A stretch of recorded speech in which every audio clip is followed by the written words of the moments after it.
अतः अतः माने इसलिए नहीं है, अतः माने अकारांत धातुओं से।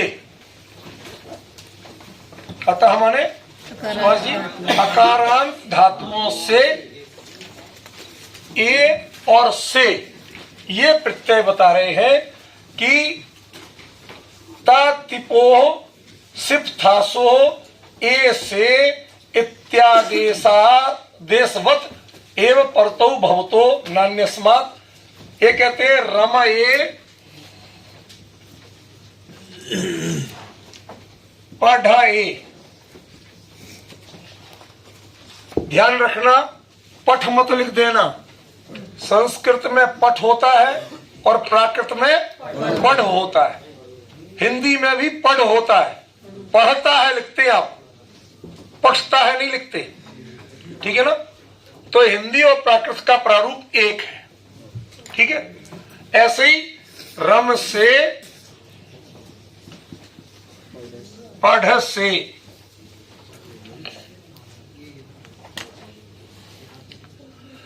अब यहां प्रश्न किया कि अतः इति किम, उसी में वृत्ति में कि अकारांत ही क्यों।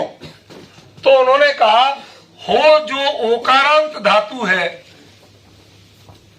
पा जो आकारांत धातु है, इनके साथ ए और से नहीं होके ही और दी ए प्रयोग होंगे। दी सौरसेनी में, ई महाराष्ट्री में। होई, पाई, होदी, पादी।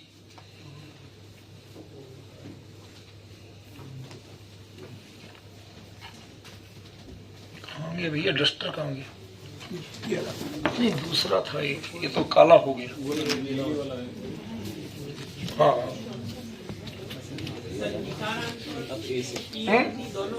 क्या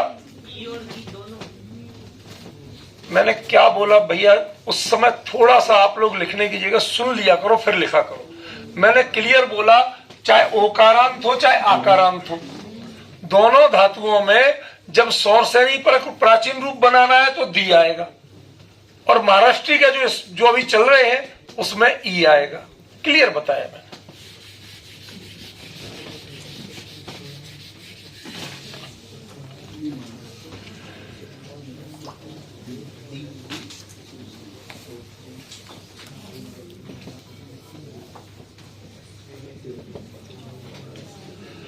जो अस्थिवाचक धातु है उसको थासा, था, सिप इत्यादि आदेशों के परे रहते लोप हो जाता है। जैसे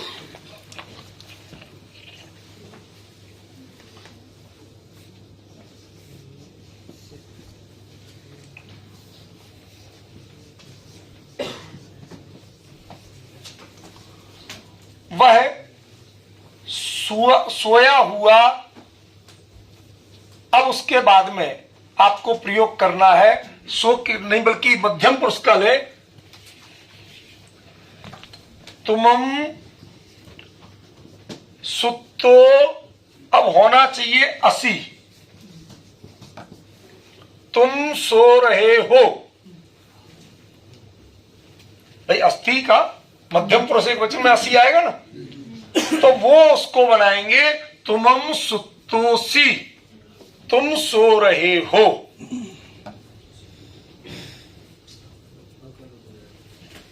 ठीक है। अब ये जो सी है ये तो प्रत्यय ही है, अकेले आका लोप कैसे कह सकते आप? ठीक है ना, वो पूरे धातु का ही लोप कर रहे हैं एक तरह से। अस्ति से जो प्रत्यय संस्कृत में भी आता है ना, अस्ति से जो प्रत्यय। हाँ, उसमें भी जी हो जाता है। जी बिल्कुल, अस्ति में। हाँ ठीक है। अस्तेह लोपा आपको शॉर्ट में बता दिया।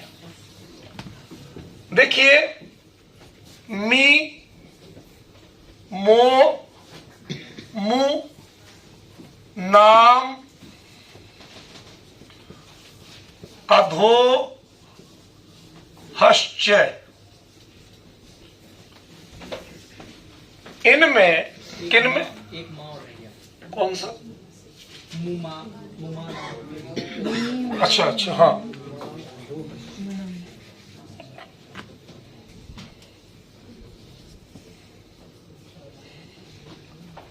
ये है प्रत्यय। कौन है? मी, मो, मु और मा।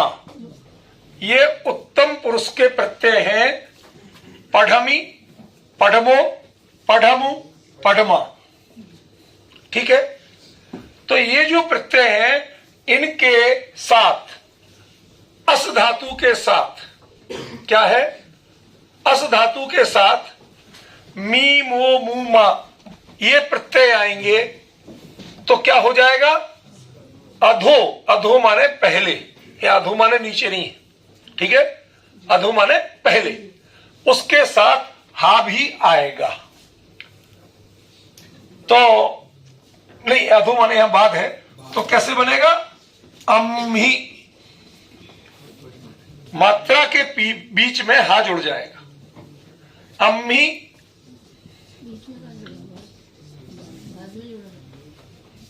कहां बाद में जुड़ा? बीच में।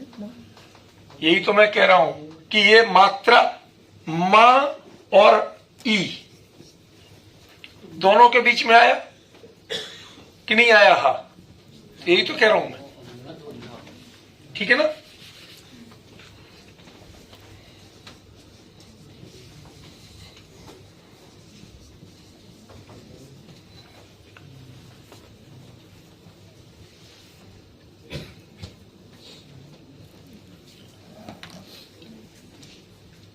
अब इसमें भी इन्होंने आके लोप का भी प्रयोग दिया है। ऐसे देखो,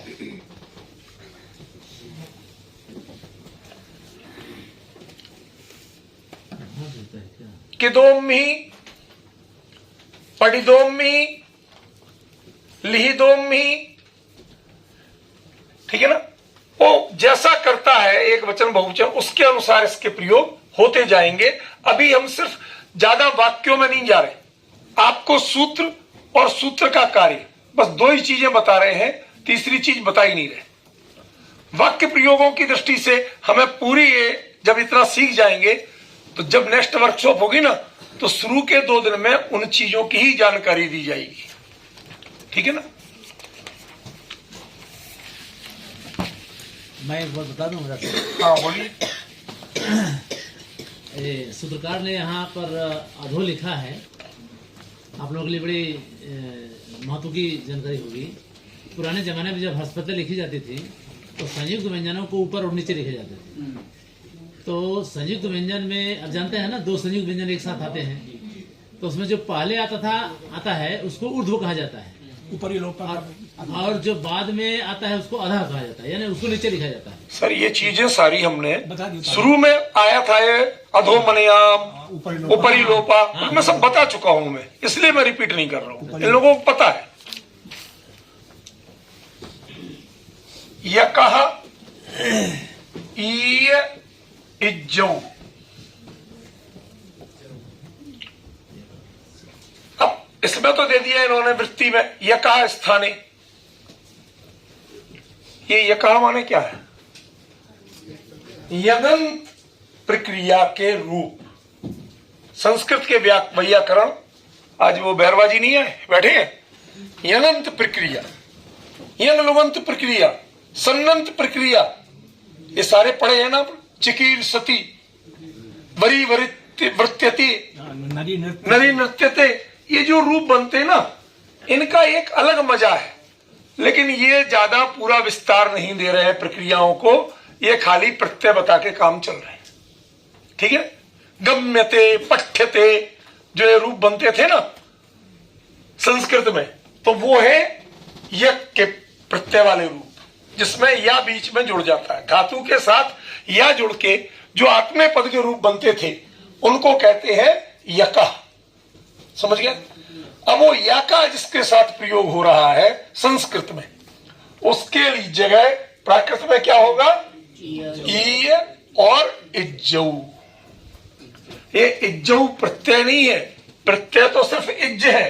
ये तो जो प्रथमा द्विवचन के कारण इज्जौ हुआ, नहीं तो आप रूप में इज्जौ जोड़ने लगे। प्रयोग कर दिया सोगानी जी की किताब में, वो प्रयोग था वरीवर्तई। अब वो वरीवर्तते का है, संस्कृत जानते नहीं, उतना वरी वर्तते मैंने वही है। इन्होंने क्या किया, सोगानी जी ने वरी माने अव्यय बहुत अच्छी तरीके से वट ही, क्योंकि वरी उनको पता ही नहीं। ऐसे ही वज्र रोटी का, अब वज्र रोटी का में हम बाजरे की रोटी है वो, अब उन्होंने उसको कठोर रोटी बना दिया। रोटी बना दिया। ऐसे उदाहरण है, मैं लाया हूँ क्या। तो ये विद्वान है, नहीं, किंतु गुरुजी सही कह रहे हैं।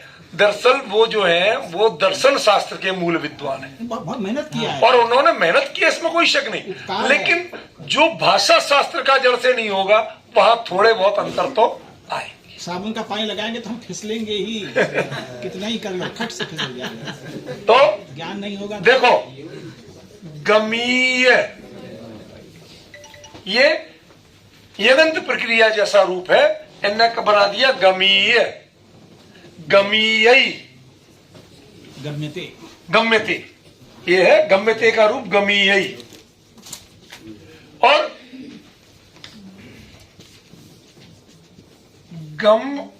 गमिज्जई,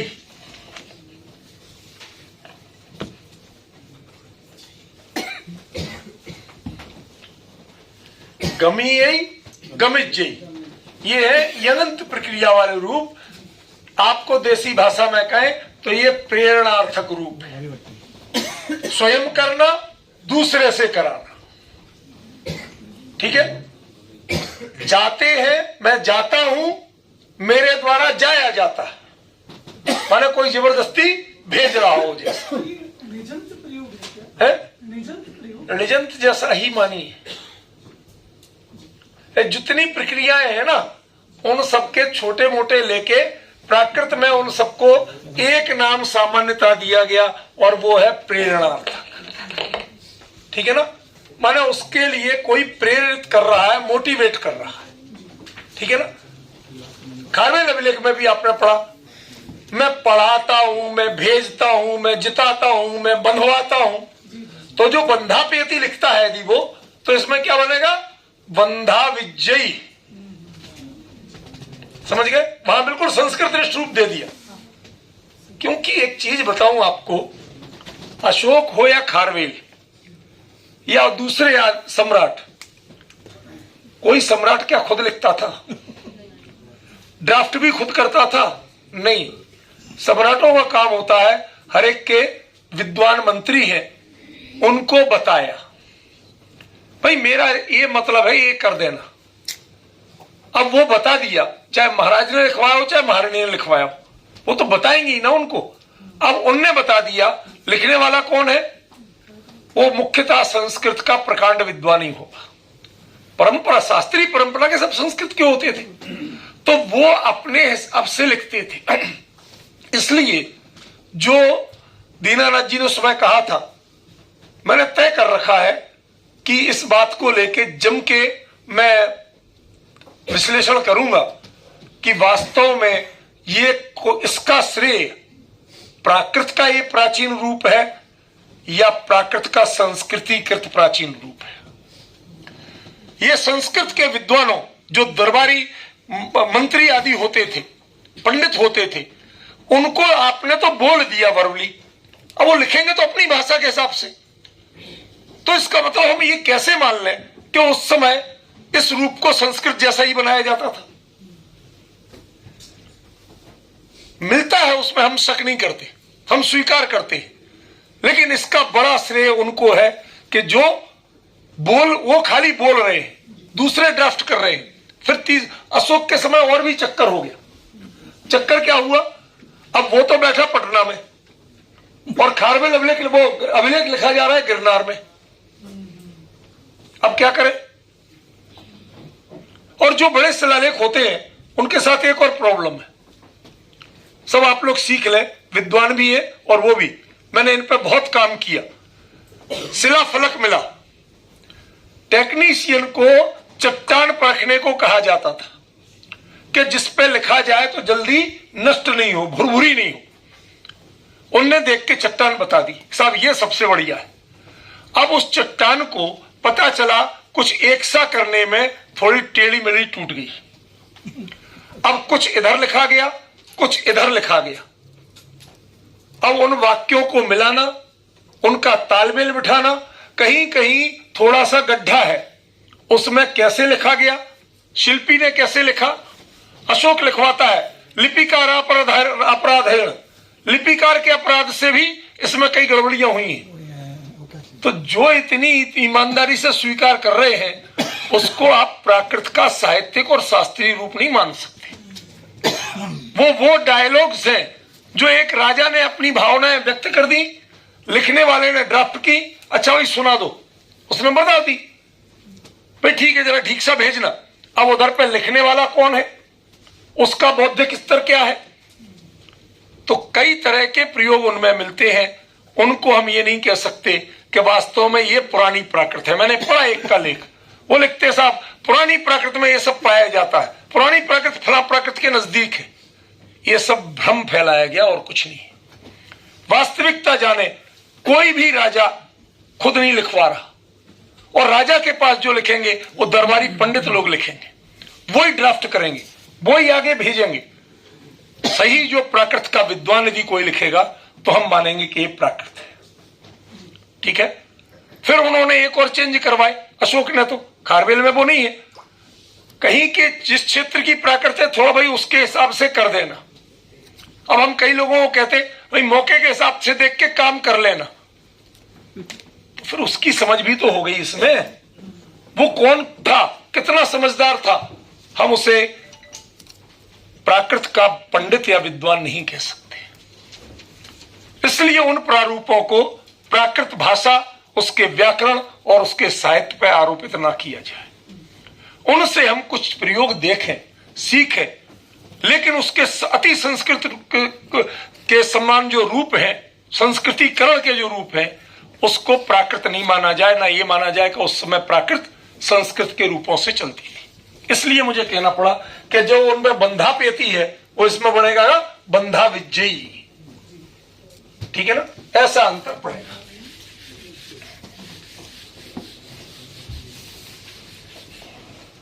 तो ये जो लास्ट में ई आ रहा है वो सूत्र में कहीं उसका नहीं है। ऐसा है, अभी आपको पिछले सूत्र में क्या बताया था, ए ई बताया था, प्रत्यय तो वही है, क्रिया का प्रत्यय तो वही है।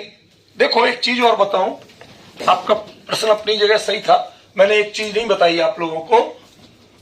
धातु या क्रिया एक चीज है,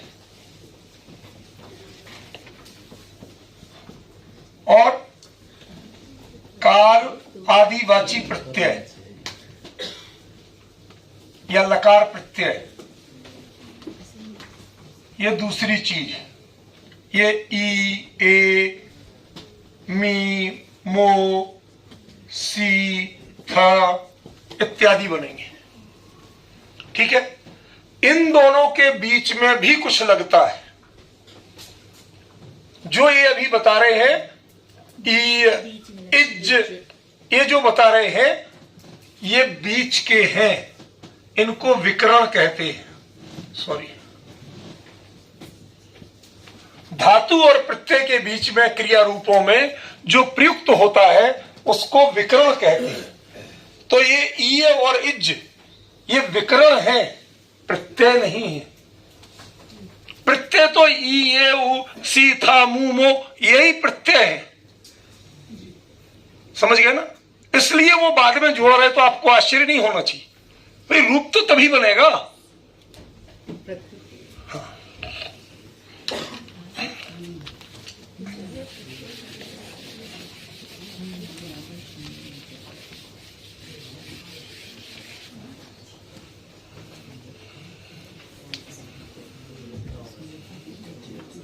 न अंत्य द्वित्वे,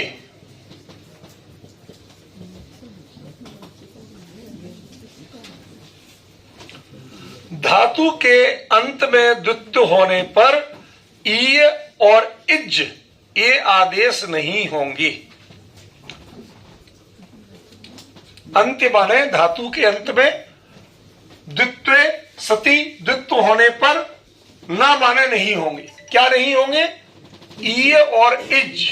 जैसे हस धातु है, इसका रूप यदि हस बनेगा तो हस्सई ही होगा, हसिज्जई नहीं होगा। हसिज्जई ऐसा नहीं होगा, ना हसिज्जीय होगा, सीधा हस्सई होगा। इस सूत्र का काम कितना है? धातु के अंत में द्वित्व होने पर इज और ईय प्रत्यय नहीं होंगी, बस इतना सा है। मतलब मूल जो संयुक्त धातु है द्वित्व वाली और उसके साथ प्रत्यय है, फिर विकर्ण नहीं लगेंगे ईय और इज। ठीक है।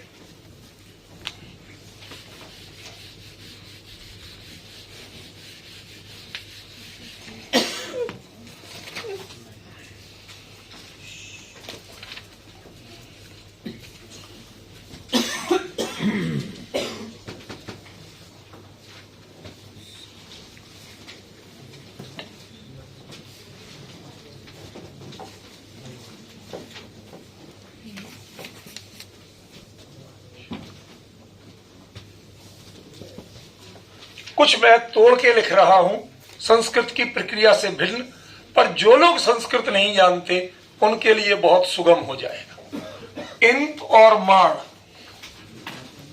ये है आदेश प्राकृत में। किसको? क्षत्रिय और सानच, इन दो प्रत्ययों को। ये है वर्तमान कृदंत के प्रत्यय।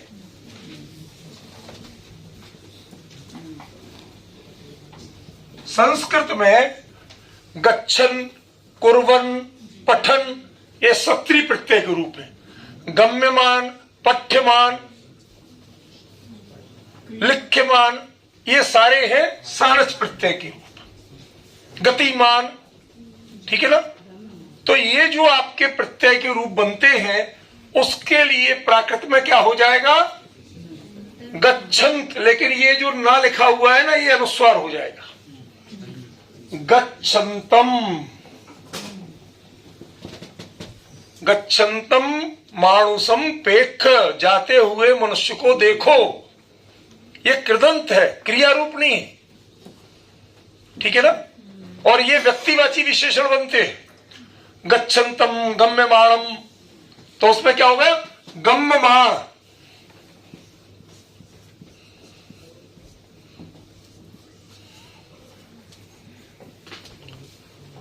लिहवाण,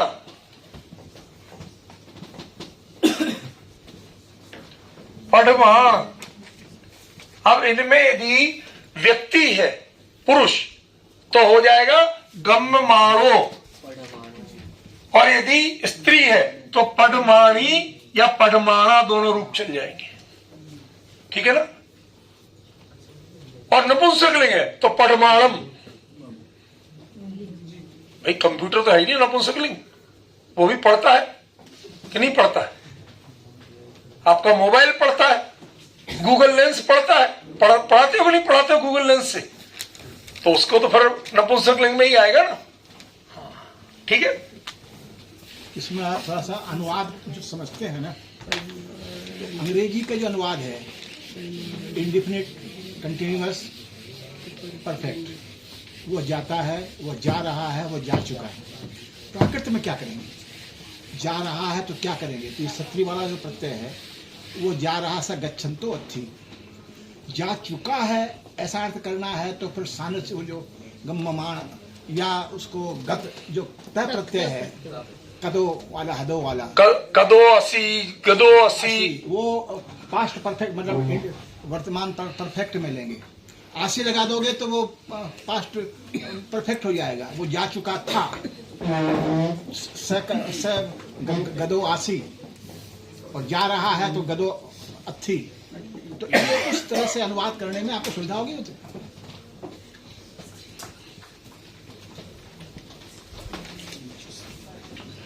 जो ये रूप आपके चल रहे थे उसी में थोड़ा स्पष्टीकरण कर रहे हैं कि स्त्रीलिंग में यदि इसी जो सत्री और सानस के रूप प्रयोग करना होंगे तो ई चा, चा से आ भी आ जाएगा और ई, ये इनके प्रयोग हो जाएंगे। ठीक है ना।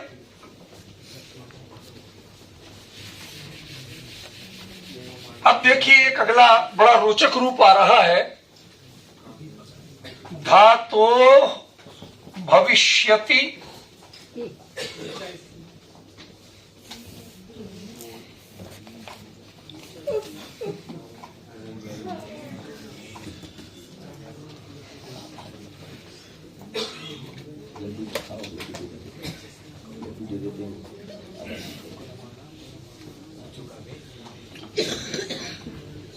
मैं पूछना चाहता हूं, ये भविष्यति, भविष्यता, भविष्यन्ति, ये तो क्रिया रूप है ना, उसको मैं सप्तमी एक वचन क्यों लिख रहा हूं?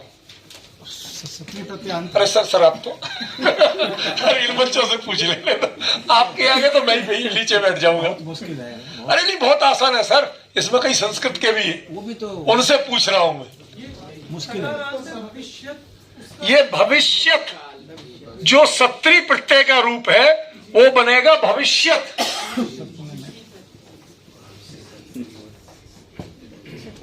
ये जो ता है ना, ये भविष्यत काल इस अर्थ में है भविष्यत, ठीक है ना। और इसमें जुड़ गया सप्तमी का गी प्रत्यय का ई, तो हो गया भविष्यति, ठीक है ना। धातु से भविष्यत काल का प्रत्यय आगे होने पर आपकी विवक्षा क्या है? भविष्यत काल की। और प्रत्यय तो वही आएंगे, ई ए सी मु थ मु मो, प्रत्यय तो वही आएंगे। मैं कुछ बोल दूं, क्षमा कीजिएगा। ये आप लोग जानते हैं, संस्कृत के जो लोग खास करके हैं, जो संस्कृत के नहीं है उनको तो पता नहीं होगा, लेकिन संस्कृत वाले हैं, जैसे वर्तमान कृदंत होता है वैसे भविष्यत कृदंत भी होता है। भू धातु में भविष्यत कृदंत के लिए स्यत्री प्रत्यय लगता है, तो भू धातु में स्यत्री प्रत्यय लगने पर भविष्यत शब्द बनता है। वर्तमान कृदंत नहीं है, ध्यान रखिएगा, ठीक है। एक हमारे इसको हम लोग पढ़ते थे वाराणसी में, स्यत्री प्रत्यय है, तो स्यत प्रत्यय लगकर भविष्यत बना। बड़ा संस्कृत भाई 2 एक मिनट, तो वो इंस्पेक्टर आते थे जांच करने, तो आजकल तो नया बदल गया, तो वो आते थे तो छात्र घूमते हुए, तो इमे छात्रा कस्य, किसके छात्र घूम रहे हैं? तो एक बोल ने उत्तर दिया, भवती भवता भवंती। अब भवती जो है वहां पर ये सत्री प्रत्यय का आपके होने पर, आप विराजमान है तो भवता है भवंती, आप है तो आपके ही छात्र हैं सर। अब भवती जो है वहां पर भवत शब्द, हाँ, वो अलग रूप है, सही कहा, रूप है, वो आनंद आता था ऐसे रूप। तो ये जरा थोड़ा सा समझे कि धातु से भविष्यतकालीन विवक्षा होने पर प्रत्यय के पहले ही विकर्ण का प्रयोग होता है। कैसे? जैसे भू धातु है, भू को हो गया या हव हो गया। अब ये जो धातु है, इसके बाद आपने भविष्यत की विवक्षा की, तो आपने ही का यहां प्रयोग किया, हो ही ई, जबकि हो सा ई सामान्य प्रयोग आप जो जानते हैं वो ये डबल सा। भाई संस्कृत में स्या होता है और स्या की जगह प्राकृत में क्या हो जाएगा? डबल सा, ठीक है। तो जो हो सई, हो सामी, भविष्यामी, इसी का रूप है वो छामी, समय पाहुड़, वो छामी समय पाहुड़, और इसी का रूप है वो डबल सा वाला ही विशेष संधि से वो रूप बना है, वो छामी, ठीक है ना। क्लियर हो रहा है कि धातु से शॉर्ट में समझे तो भविष्यत काल आपको करना है, तो उसमें बीच में ही विकर्ण का प्रयोग आप कर सकते हैं, प्राकृत में अर्थ वही होगा, ठीक है। डबल सा का भी प्रयोग चलता है प्राकृत में, और डबल सा की जगह ही विकर्ण का प्रयोग भी चलता है, ठीक है।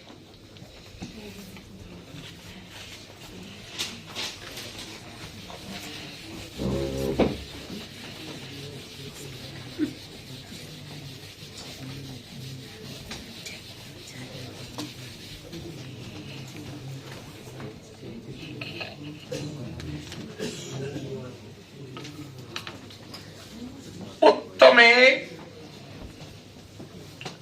सा हा। अब भविष्यति वो जो कहते हो खड़ा है।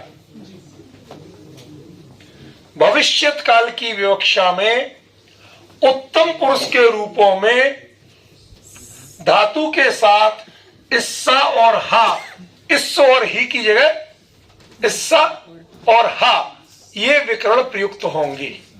जैसे हो धातु हो सामी, थोसामी। बताइए थोसामी दंडक पढ़ते हो? तो रूपण क्या हुआ ये? थोसामी माने स्तुति करता हूं, करूंगा। भविष्यत काल का अर्थ हो गया कि नहीं हो गया? और इसी की जगह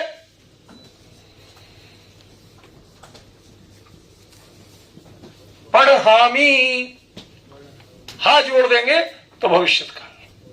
पढ़हामो,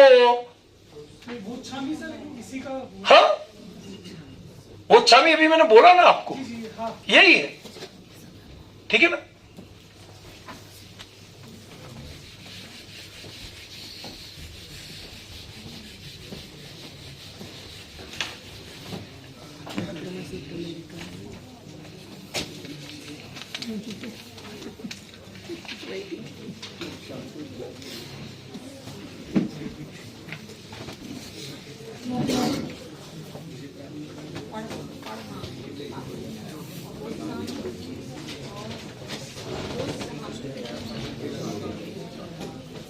यस प्लीज, कोई प्रॉब्लम हो मेरे से पूछो। ठीक है ना? भविष्यत काल में ही अब ये मिना तृतीय एक वचन का रूप है। अब बताएंगे क्या है ये। उत्तम पुरुष एक वचन का प्रत्यय मी है ये, और तृतीय एक वचन मिना कह रहे हैं मी सहित। ठीक है? माने फिर उसमें मी अलग से प्रयोग नहीं करना पड़ेगा। ठीक है? क्या होगा? इस्सम, होसम, पढ़िस्सम, गमिस्सम, लिहिस्सम।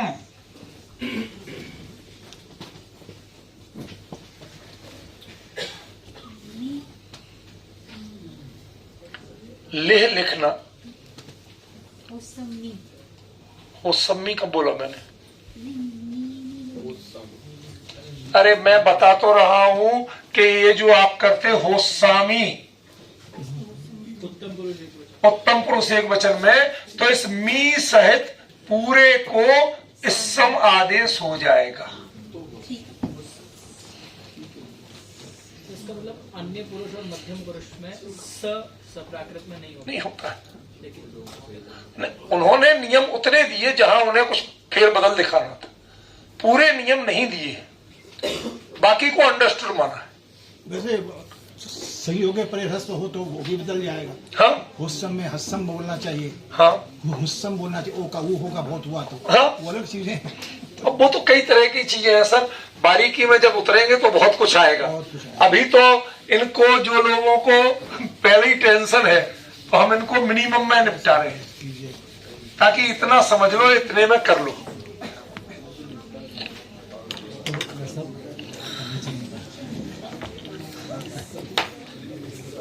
अरे सुनो बेटा, सर का शाम का खाना पैक होगा वहां, हलवाई को कह दिया था मैंने, तो वो पैक प्रॉपर पैक करके रखा उसने बॉक्स में, तो वो सर को जरूर ध्यान से दे देना।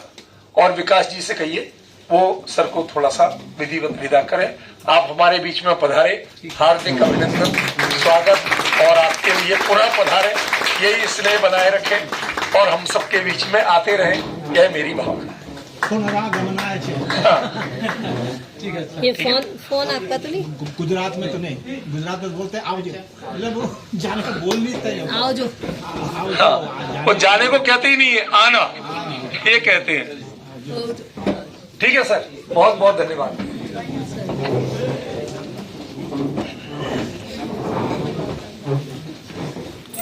आप लोग लकी थे, कल और आज आपको तीन विशेषज्ञ एक साथ मिले, उनके सानिध्य मिला, उनका मार्गदर्शन मिला। देखिए, जब इन लोगों ने मेरे से कहा कि पढ़ाएंगे तो आप हम क्या करेंगे, ये मेरे से प्रश्न आया। मैंने कहा सर आप बैठेंगे आप उसको देखेंगे, कहीं कोई एरर हुआ तो सुधारेंगे, बताएंगे, और नहीं तो आप बैठे हैं, इसका मतलब काम ठीक चल रहा है। आप कुछ नहीं बोल रहे हैं, इसका मतलब है कि काम ठीक चल रहा है। ये आपकी प्रामाणिकता के लिए, समझ गए ना? ये खाली इसलिए नहीं है। आप लोगों के हम सुनेंगे, जरूर सुनेंगे। उनको जाना था, उनका पहले सुन लिया, आज डॉक्टर साहब का भी सुनेंगे और दीदी का भी सुनेंगे। हम सबको थोड़ा थोड़ा अवसर दे रहे हैं, लेकिन असल में ऐसी कार्यशाला में विशेषज्ञ जो निमंत्रित किए जाते हैं, उसका कारण सिर्फ एक होता है कि किसी तरह पे कोई एक व्यक्ति किसी प्रेशर में कदाचित विस्मरण से, किसी और कारण से चूक जाए, भूल जाए, तो विशेषज्ञ उसको परिष्कार करके आप तक वो गलत चीज नहीं पहुंचने देंगे। ठीक है ना? असली उद्देश्य ये होता है विशेषज्ञ का।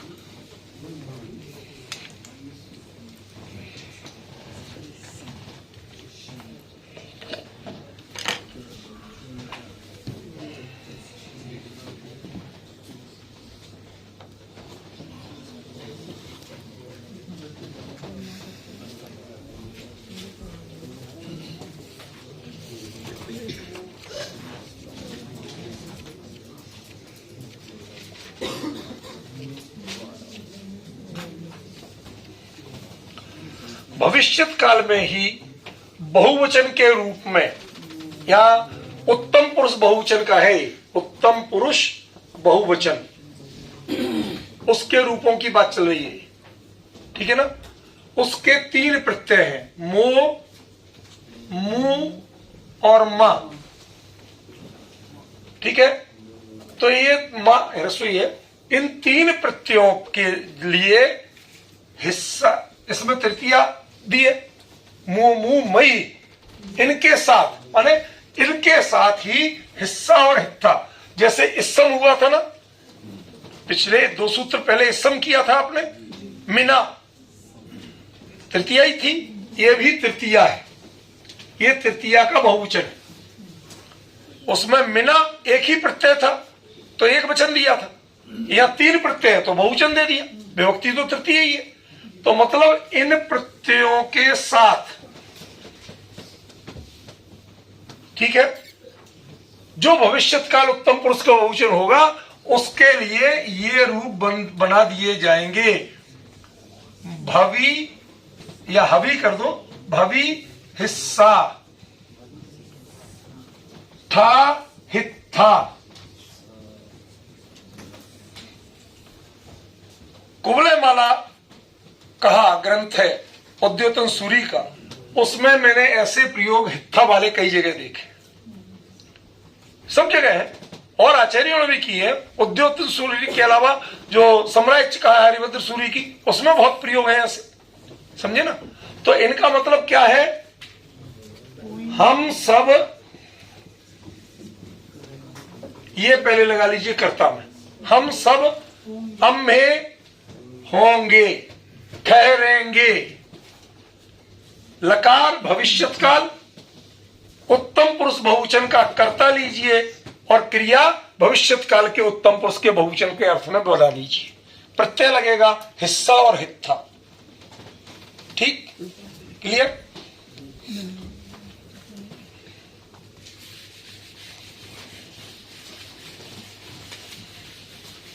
ये थोड़े ही बहुत रूप और बताएंगे, उसके बाद धात्वादेश पे आ जाएंगे, वो बहुत सरल है आपके लिए। लो जी, आगे लगभग धात्वादेश, अभी तो पूरे पद का आदेश शुरू होगा। बस वही पूछ लेना। क्री, ये सूत्र पूछ लिया तो लिखते लिखते थक जाओ। क्री, दा, श्रु, वची, गमी, बोलिए नहीं, रुदि, दृषि,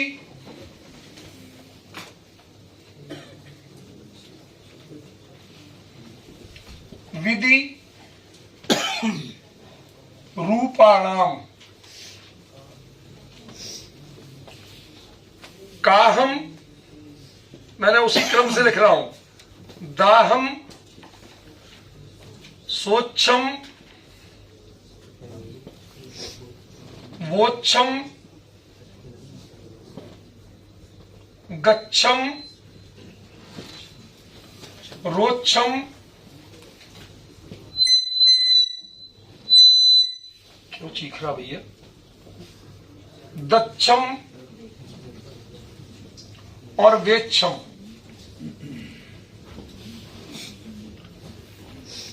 भविष्यत काल उत्तम पुरुष एक वचन, कर्ता होगा इसका अहम या मैं, हिंदी का। मैं करूंगा क्या बनेगा, अहम काहम। मैं दूंगा क्या बनेगा, अहम दाहम। लंबा वाक्य में मत जाइए, मूल चीज समझिए, और बीच में क्या क्या जुड़ेगा वो भूल जाइए। अभी जो समझना है वो समझिए। मैं सुनूंगा, अहम सोच्छम, अहम सोच्छम। मैं बोलूंगा, वोच्छम वोच्छामी। ये पढ़ा है ना, वही है रूप। मैं जाऊंगा, बोलो। जब बोलने को कहते सो बोलते नहीं, अहम गच्छम, ठीक है ना।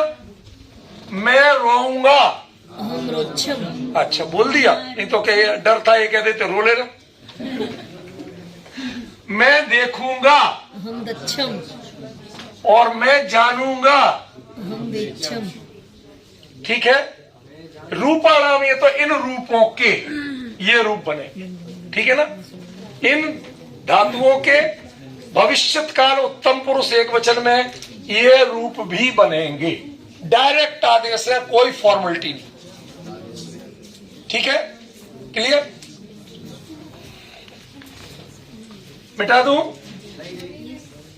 रह गया अभी, कर लो भैया। मैंने जान के ऊपर नीचे लिखे जिससे आपको समझने में आसानी रहे। अब तो हो गया होगा।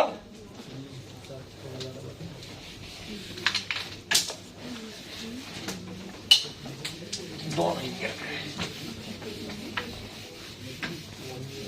अगली बार हम चाहे खरीद के मंगाएं, स्टैंड से ही मंगाएंगे जिससे डिस्टरबेंस नहीं हो। बोर्ड भी नया मंगाएंगे, चाहे हम अपने वर्कशॉप के बजट से मंगाएं।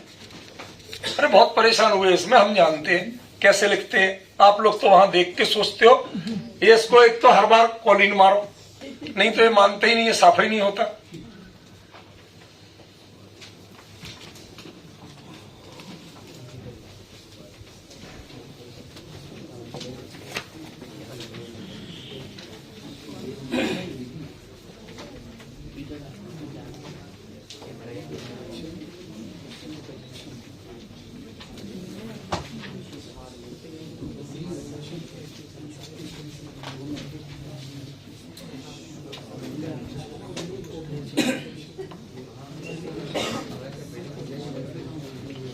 सूत्र देखिए, श्रु आदि नाम, श्रु आदि जो धातुएं हैं, श्रु का सोच्च बनता है, उनमें त्रिषु अपि, त्रिषु तीनों पुरुषों में। ध्यान रखना, ये प्राकृत का व्याकरण है, संस्कृत का व्याकरण नहीं है। संस्कृत का होता तो त्रिषु का अर्थ तीनों वचनों में भी हो सकता। प्राकृत में तो तीन वचन होते ही नहीं, तो यहां तीन कहना मतलब तीनों पुरुषों में। समझ गए। तो त्रिषु अपि अनुस्वार वर्जम, अनुस्वार छोड़कर, ही लोपस्य, ही का लोप हो जाएगा। सूत्र का अर्थ समझिए, बाकी आपको सब क्लियर करूंगा। पहले सूत्र का अर्थ समझिए। जैसे स्वच्छ धातु हुई, भविष्यत काल का ही सोच करूं। अंत में क्या बताया था अभी पिछले सूत्र में, सोच्छम गच्छम, ये जो अनुस्वार का बताया था ना, तो वो अनुस्वार वर्जम, अनुस्वार को उड़ा देना, ठीक है। फिर क्या करना, ही का लोप भी होगा और बिना ही सहित भी होगा। इच्छा दी है ना। अब इसके बाद में आपको देना चाहिए सोच ही ई। भाई अभी पहले बताया था ना, इस्सा और ही भविष्यत काल में बताए थे। तो सोच ही ई, ये रूप बनता था। इन्होंने कह दिया ही लोपश्च, सुच्छई तो सोच्छई। इसका मतलब क्या हुआ? वह सुनता है, ये सुनेगा, वह सुनेगा। ठीक है ना?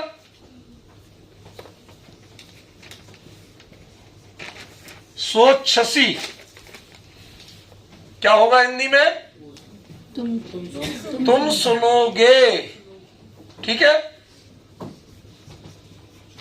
सोच्छामि मैं सुनूंगा।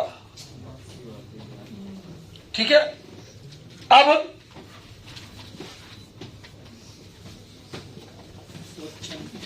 सोच्छन्ति वे सुनेंगे।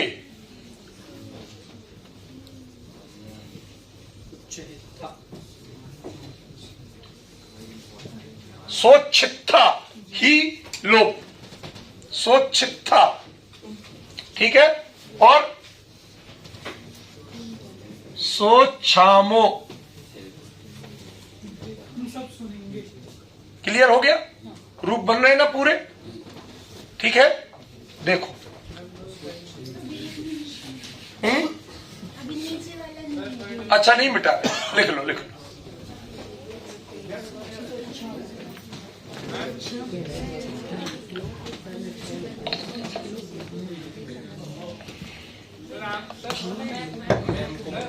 हटा रहे, वो भी हटा रहे। जितना हो सके भाई इसको कहीं और रख लो, लोग देख नहीं पा रहे। अच्छा आप पीछे हो जाओ, पीछे होके लिखो। इधर कर्व है ना टेबल, इसलिए अंतर पड़ता है। किसका? ठीक है भैया, अब दिख रहा सबको? मैं कोशिश करूंगा, कुलपति जी से बात करूंगा। कल्पना जी आप भी लिखना कि यहाँ पर क्लासरूम नहीं, एक वर्चुअल कॉन्फ्रेंस रूम भी बनाया जाए, जिसमें इतना बड़ा बोर्ड लगा हो, यहां से हम करें, वहां दिखे और उससे पढ़ाया जाए। समझ गए ना? स्मार्ट और कॉन्फ्रेंस रूम। ठीक है ना? हमारे एक सज्जन लिखते, कहते साहब सबको टेबल नहीं है तो हम लिख नहीं पाते। भाई आगे आके बैठ लो, पहले किसने किसको रोका? अब जितना है उतना ही रहेगा। यूनिवर्सिटी किसी के लिए एकदम से नहीं बनवा सकती। जो इंफ्रास्ट्रक्चर डेवलप होगा, यहां तो इतना है भी, दूसरी जगह जाके देखो कितना मिलता है।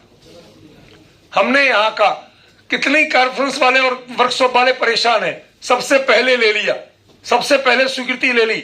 हमारे पास तो है भी, और लोग कैसे कैसे बैठ के काम कर रहे हैं, और किसके में इतने आते हैं। जितने आप लोग पढ़ रहे हो, सीख रहे हो, कहीं नहीं आते इतने लोग। समझ गए ना? और जो रजिस्ट्रेशन कितने होते हैं और पढ़ते कितने हैं। मैंने तो स्ट्रिक्टली रखा है, जो नहीं बैठे सेशन में उनके नंबर गायब, उनको कोई सर्टिफिकेट नहीं मिलेगा, चाहे कितने ही नाराज हो लो, चाहे कुछ कर लो। क्योंकि हमें फर्जी काम नहीं करना, सर्टिफिकेट बांटना नहीं है। हमारा उद्देश्य विषय का ज्ञान देना है, कार्यक्रम आयोजित करना हमारा उद्देश्य नहीं है। अब बैठा दे भैया।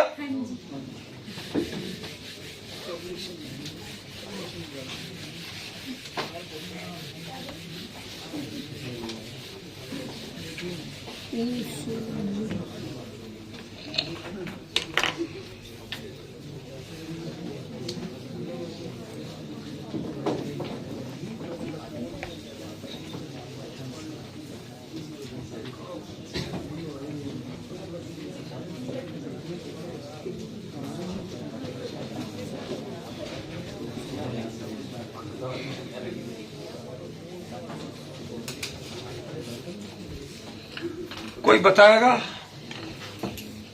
पहले एक चीज समझ लो, कल भाई दीनानाथ जी ने आपके बीच में जो लकारों का कहा, उसे लगभग भूल जाइए। मैं उनसे कोई लड़ाई नहीं है, उनने गलत कहा था ये नहीं कह रहा हूं, बिल्कुल सही कहा था, पर वो संस्कृत का कहा था। प्राकृत में मूल रूप में असल में 4 लकार है, वर्तमान काल, भूतकाल, भविष्यत काल और विधि आज्ञा, जो भी कहो वो एक ही जैसा होता है। ठीक है ना? कहीं कहीं ठेठ विधि लिंग प्रयोग करना होता है तो हमारे आचार्य संस्कृतनिष्ठ प्रयोग कर देते हैं। एक प्रमाण लिख रहा हूं, हवे कहां आया है? कुंद कुंद ने कहा प्रयोग किया हवे? हवई तो हवे बोल रहा हूं। भवेत, भवेत के अर्थ में हवे, बिल्कुल संस्कृत निष्ठ, उसी का सिर्फ प्राकृतिकरण किया गया। भा का हा, वे का वे है, ता हलंत का लोप होना ही था। ठीक है ना? तो ऐसे जो प्रयोग मिलते हैं शुद्ध प्रयोग है, जैसे हाँ। उत्तराध्ययन वगैरह में आप उसमें भगवया अक्षयम, भगवया कैसे बनेगा? भगवया तो बनता ही नहीं, भगवेण बनेगा, तो वो भगवता बना के सीधे ले आए और संस्कृत के भगवता को प्राकृतिकरण किया, कर दिया, ताका या कर दिया और कुछ नहीं किया। ये भी मान्य है, संस्कृत वाले संस्कृत वाक्य लिख करके उसका प्राकृतिकरण कर दे तो आधा वो भी मान्य है, मान्य रहा है।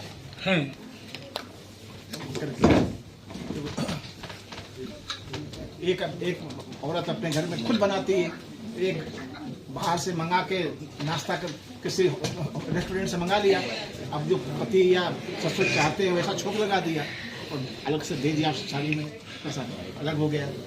चलिए, मैं जो बता रहा था वो चीज क्या है, क्योंकि कुछ मत करिए विजय जी, थोड़ा बहुत बताते हैं, वो है कर लेंगे, सामने है, कोई ऐसी बात नहीं है। जिनके कान में जाएगा वो जाएगा नहीं। वैसे भी मैं उस बात को दोहरा रहा हूं, बताते हूं कि गुरुजी क्या कह रहे हैं, लगातार बताता हूं कि ये संस्कृत के रूपों का प्राकृतिकरण ऐसे भी प्रयोग चलते हैं और ये दो कारणों से चलते हैं। एक तो लोक में बहुत प्रचलित होने के कारण, जैसे मैं आपको एक दो प्रयोग बताता हूं। ये किस भाषा का? सब में चलता है। आप हिंदी में धड़ल्ले से प्रयोग करते हैं, अतएव है तो ठेठ संस्कृत का, और वो अतएव विसर्ग का लोप होना ही था, आगे ये आ रहा है, तो अतएव करके रूप बनना ही था, ठेठ संस्कृत का है। लेकिन आप हिंदी में प्रयोग करते, कभी लगा आपको कि संस्कृत प्रयोग कर रहे? आप कहते हैं येन केन प्रकार मैं करके ही दिखाऊंगा, वही संस्कृत का है, ठेठ संस्कृत है, आप प्रयोग कर रहे हैं, आपको कभी लगता ही नहीं है। कृपया लिख देते हैं, हाँ। और हिंदी वाले बिगाड़ते उसको पैक को आधा करें, कृपया लिख देंगे, वो और सत्यानाश करते। कृपा शब्द का तृतीय एक वचन का रूप है कृपया, मालया, रमा, रमया, जैसे अन्य संस्कृत के आकारांत रूप है ऐसे ही कृपया है। लेकिन आप तो उसे हिंदी मानते और अर्थ भी करते, कृपा करके अर्थ भी वही करते।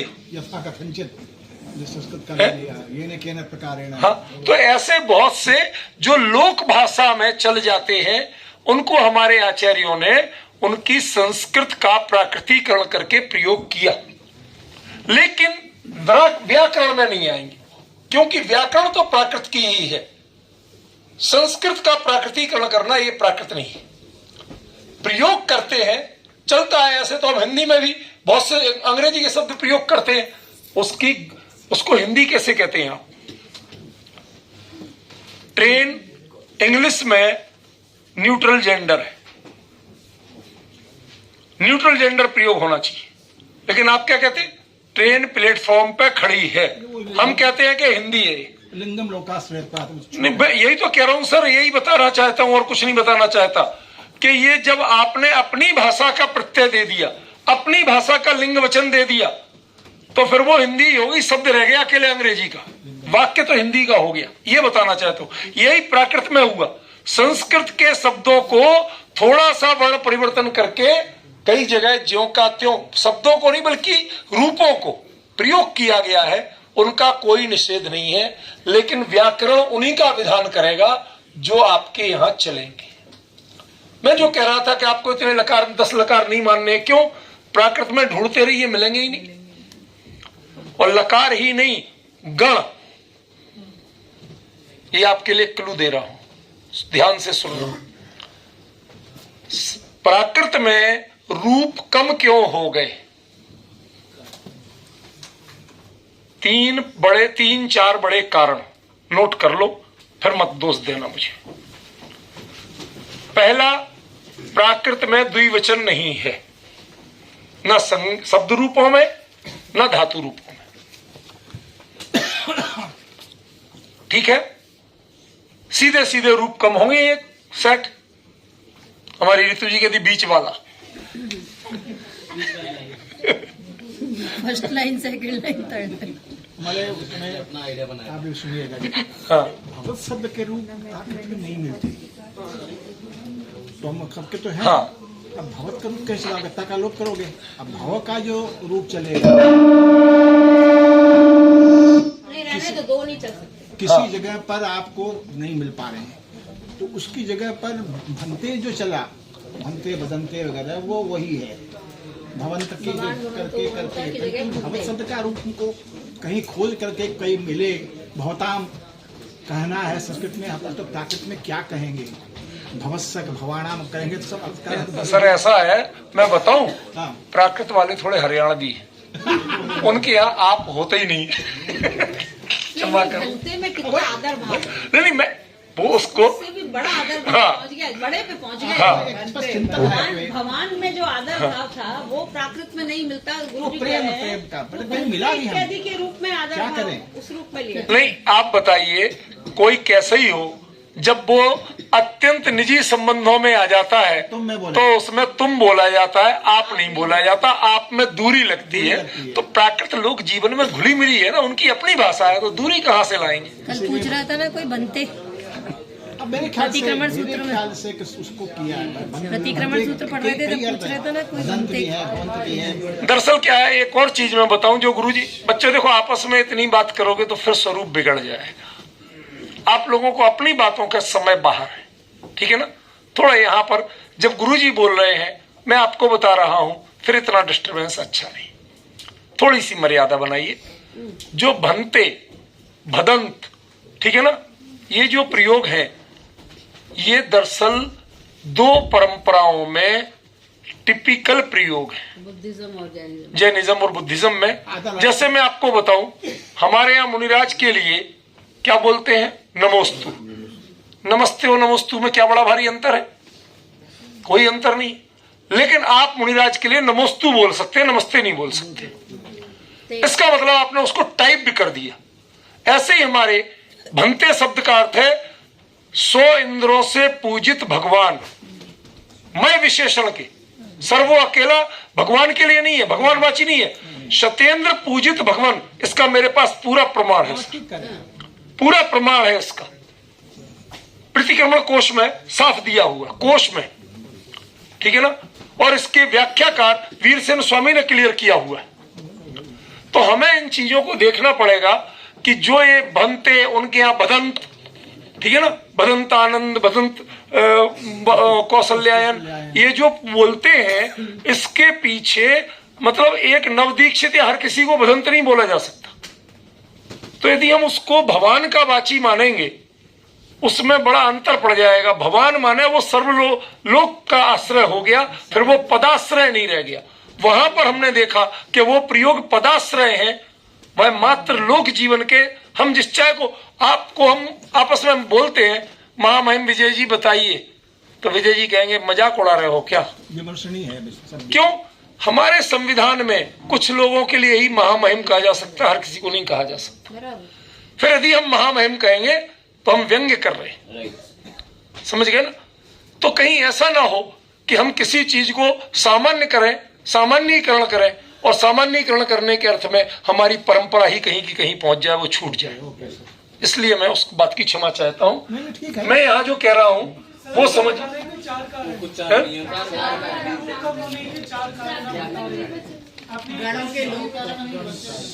वो बता रहा हूं। अब बात जब दूसरी चल जाती है तो कहीं से कहीं पहुंच जाती है। तो पहला तो द्विवचन नहीं, दूसरा चतुर्थी षष्ठी के रूप एक है,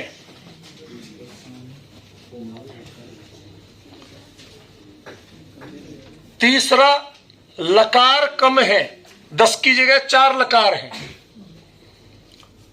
और चौथा है कि 10 गणों की जगह एक गण है। भवादि गण कह लो, जो भी कह लो, एक ही है। इनके यहां चुरादि गण, क्रियादि गण, अदादि गण कोई नहीं है, सिर्फ एक है। तो 10 गण के जो क्रिया के रूप अलग अलग बनते, 10 गणों के, वो रूप एक जैसे बन गए, ठीक है ना। दूसरा, 10 लकारों के रूप अलग अलग बनते, अब मात्र 4 लकारों या 5 में बन रहे हैं, तो वो भी 50% से ज्यादा ही हो गया। तीसरा, जो शब्द रूप हो या क्रिया रूप हो, यदि द्विवचन का प्रयोग होगा तो क्रिया रूपों में एक भी लकार में कम से कम 3 बढ़ रहे हैं संस्कृत में, और इसमें 3 घट रहे हैं, 2 तिहाई रह रहे हैं, और यही शब्द रूपों में है। फिर चतुर्थी षष्ठी घटने से 2 रूप और घट जाते हैं। ये 4 बड़े कारण हैं कि संस्कृत की तुलना में प्राकृत सरल और संक्षिप्त हो जाती है।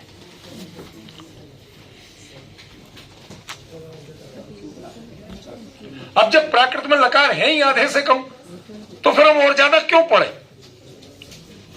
उतना ही जानो जो अपने काम का है, जो अभी काम का नहीं है वो सब मत पढ़ो। तो विद्यादिषु एकस्मिन, विधि लिंग के एक वचन में, आदिशु से लोट लकार भी ले लो, विधि लिंग और लोट लकार इनके एक वचन में, एक वचन में माने प्रथम पुरुष एक वचन, मध्यम पुरुष एक वचन, उत्तम पुरुष एक वचन। नीचे लिखने वाले घाटे में हैं, सामने देखने वाले फायदे में। प्रथम पुरुष एक वचन, मध्यम पुरुष एक वचन, उत्तम पुरुष एक वचन। समझ गए हो? अंतर समझ में आ गया? आपको माइक की आवाज सुनाई पड़ती है, लेकिन उंगली की आवाज सुनाई नहीं पड़ती।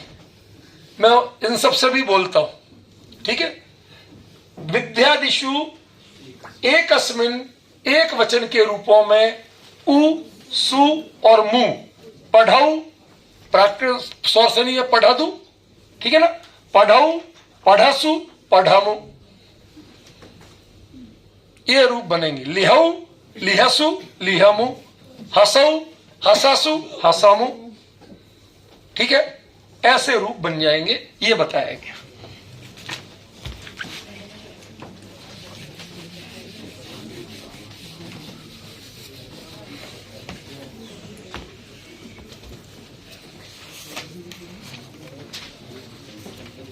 बेटा उनको छुड़वा दिया था, अभी वो 1 घंटे बाद जाएंगे। कोई बात नहीं, उनका मन था, थोड़ा रिलैक्स करके चले जाएंगे, कोई बात नहीं। लेकिन विद्वान जब आए हैं तो हमें उनका सम्मान करना कर्तव्य है, और आप विभाग के विद्यार्थी हो तो हमने आपको कह दिया।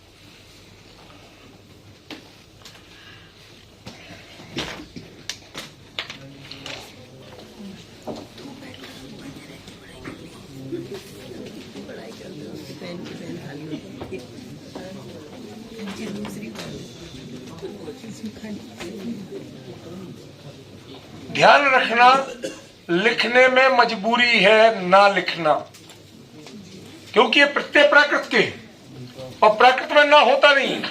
लेकिन आदि में अनुस्वार कैसे लिखें? स्वर के बाद तो अनुस्वार लिखा जा सकता है, बिना स्वर के अनुस्वार कैसे लिखें, इसलिए ना है। आप यदि इसका आधार बना के लोग लिख देते पढ़ंतु, वो कुछ भी नहीं जानते प्राकृत। कितनी किताबों में छपा हो, जो छापते हैं वो भी नाम मतलब प्राकृत के बारे में अनभिज्ञ है, प्रकृति के बारे में, और जो उसका अनुकरण करते हैं वो भी अनभिज्ञ। ऐसा रूप प्रकृत में बनेगा ही नहीं, वो तो पढ़ंतु ही बनेगा। पढ़ंतु, लिहंतु, ये कई संस्करणों में छप गए सर। ये वाक्पति राज आदि के जितने ग्रंथ हैं, गौड़ बहु आदि, उनके संस्करणों में लोगों ने धाड़ल्ले से छाप दिया, क्योंकि संस्कृत के पंडितों ने संपादन किया, उनने धाड़ छाप दिया। अब लोग कहते साहब इतने बड़े नाम का संपादन है, उस पर आप प्रश्न के चिन्ह खड़ा करते हो। अरे खड़ा नहीं करें तो क्या करें, वो प्राकृत है ही नहीं। लोग परीक्षा में दे देते, कई जगह के पेपर हमारे पास आते हैं, उसमें दे देते। उस सूत्र मिल गया ना, हेम में मिल गया वो ये हेम, मैंने इसीलिए कहा था सर, क्षमा याचना के साथ, हेमचंद्र आचार्य जी ने सिद्ध हेम शब्दानुशासन में ऐसी चीजों के विधान करके प्राकृत को प्राकृत नहीं रहने दिया। प्राकृत प्रकाश में भी तो आया ना, वो दिक्कत ये है, वो भी कर रहा है। ये जो कुछ भी है सर, ये प्राकृत की प्रकृति के विरुद्ध है। हाँ, वो माना हमने अब आगे इस संगीति में ये बात इतनी जोर से मैं इसलिए कह रहा हूं सर, हम आगे सरकार को जो भी प्राकृत जब भाषा बनी है उसमें इन चीजों का एक कॉन्सेप्ट प्रस्तुत करेंगे। उसमें हम किसी के मतभेद की बात नहीं करेंगे, प्राकृत का कॉन्सेप्ट ही ये है, नहीं हो। तब हम समझेंगे, अन्यथा भ्रम हुए बिना नहीं रहेगा। मैं आप सबसे मदद मांग रहा हूं। नहीं, वो ये चिंतनी है, ठीक है ना? होता है। अब यही पढ़ है और पढ़मो, ठीक है ना? रूप क्लियर हो गए?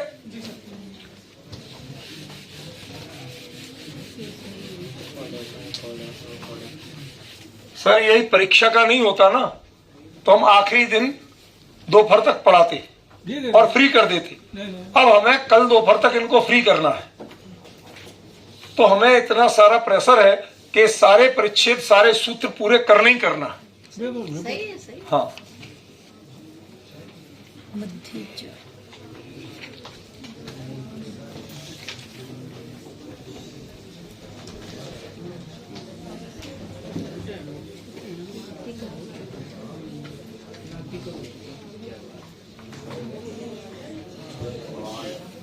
एक रह गया मध्य, कहाँ रह गया भैया? ये ना मध्य 21 नंबर नहीं 20 नंबर कौन सा है?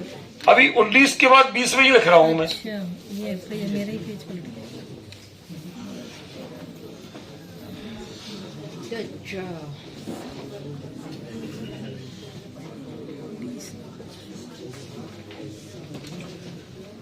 वर्तमान कालिक, भविष्यत कालिक और अनद्यतन भूत, इनमें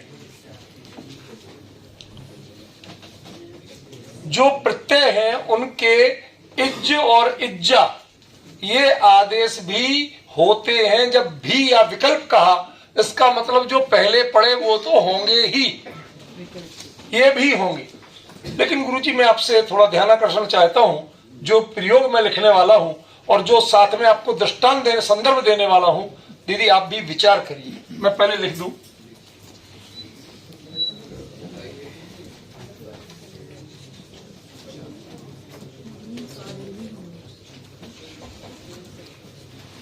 अब ये होज्जो और होज्जा, इनका अर्थ क्या कहा जाएगा?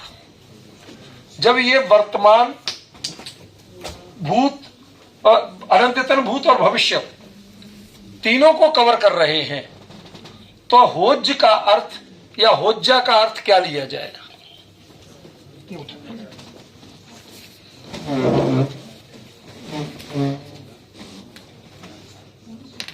संदेश बेटा समझ में आ रहा? जब पढ़ाया था मैंने ये बताया था, इसलिए पूछ रहा हूं। नहीं, मुझे तो खाली इतना बताएं कि आप जैसे वर्तमान में हैं, तो इसको हिंदी में क्या कहेंगे?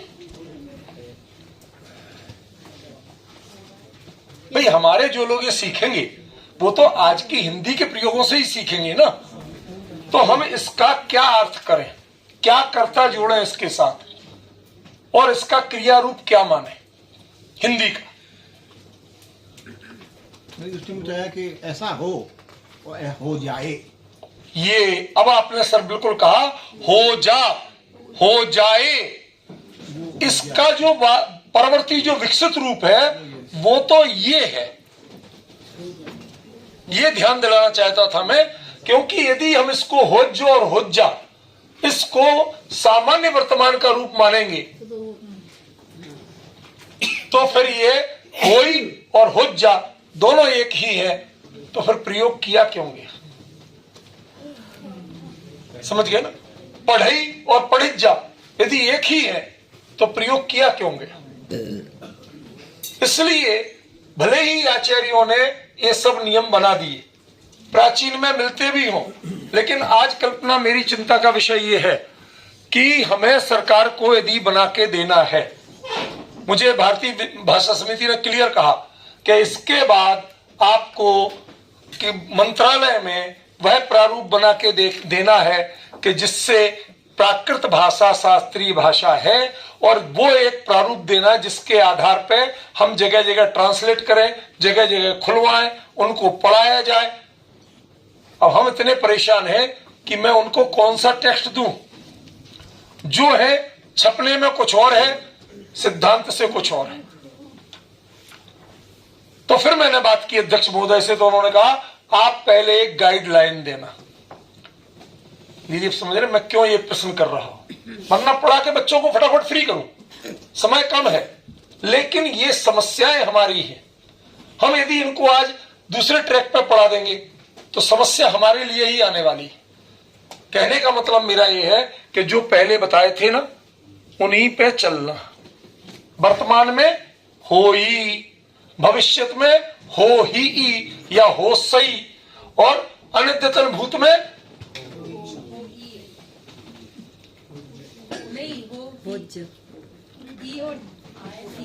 पहले ये बताओ, भूतकाल का बीच का प्रत्यय क्या है? ई। समझ गए ना? हो ही या हो ई। तो हमें जो चीज समझना है, अभी हम उन रूपों पे फोकस करें, इनके बारे में ज्यादा फोकस नहीं करें। इससे हम कभी भी प्राकृत का एक रूपता का प्रयोग आगे नहीं दे सकेंगे। कोई प्रयोग आचार्यों ने किया या प्राचीन विद्वानों ने किया तो उसका कारण हमें बताना पड़ेगा। अब मैं इसके लेके उन प्राचीन प्रयोगों को खोजूंगा, उनके वाक्यों को निकालूंगा, उनका अर्थ बताऊंगा, और सामान्य जो वाक्य हैं उन दोनों में क्या अंतर है उसके आधार पर व्याख्या करूं। मैं ऐसा अभी मेरा हो सकता है भैया, जैसे लिंग लकार है, क्रियातिपत्ति, ऐसा होता है तो ऐसा हो, तो जो पहली क्रिया में है वहां तो यह हो ऐसा हो। आप माइक चालू कर लीजिए, मैंने अपना बंद कर दिया।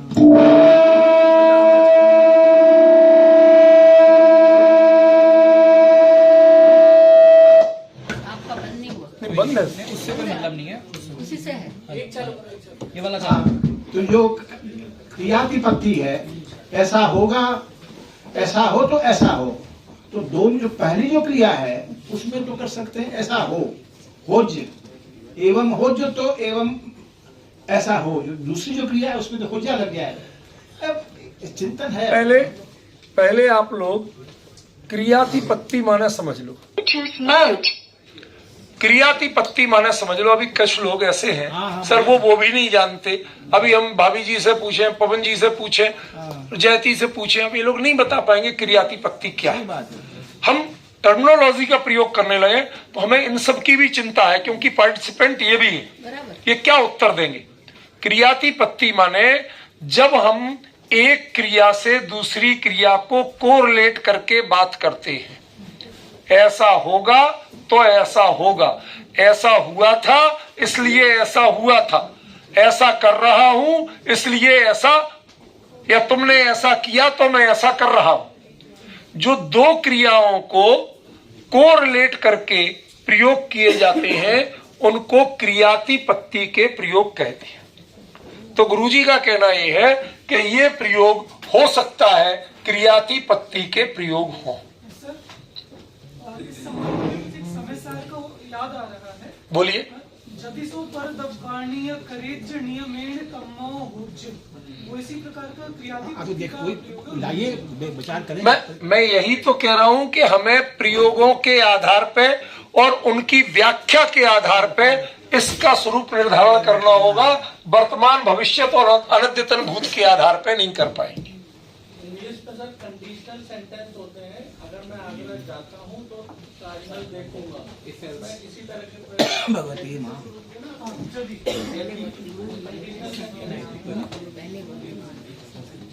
बताइए ना आप। ये विषय हम डार्क में नहीं रखना चाहते, हम ये बंद कर देंगे। आप बताइए। गोष्ठी तो इसीलिए हाँ, इसका मतलब इतना तनाव नहीं है।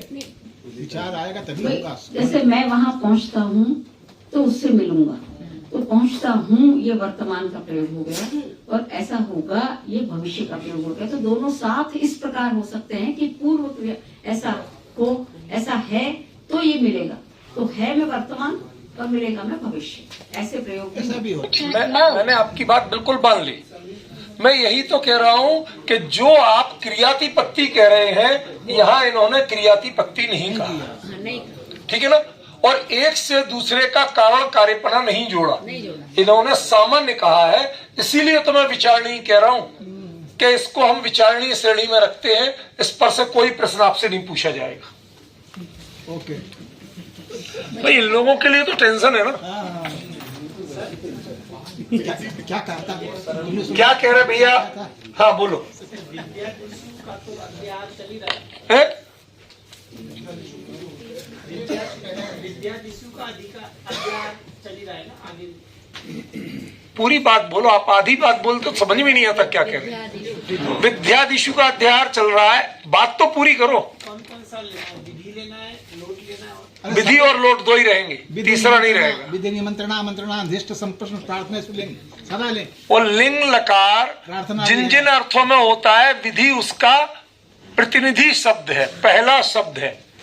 विधि निमंत्रणा मंत्रणाधीष्ट संप्रश्न प्रार्थनेषु लिंग, प्रार्थना भी करेंगे। ये जो है ये 5-6 अर्थ कहे हैं, अनुज्ञा उनमें विधि पहला है। तो विद्यादि इसलिए प्रयोग किया गया। लेट मी गो, यहाँ भी अनुज्ञा है, वहाँ भी विधि लिंग का ही प्रयोग होता है। ठीक है ना? Let me go। क्लियर हो अनुज्ञा गया? है। चलो। बहुत धन्यवाद। टी ब्रेक का टाइम हो गया, चलो तो पियो आराम से। लेक्चर पी के बोर हो गए, अब चाय पी जाए।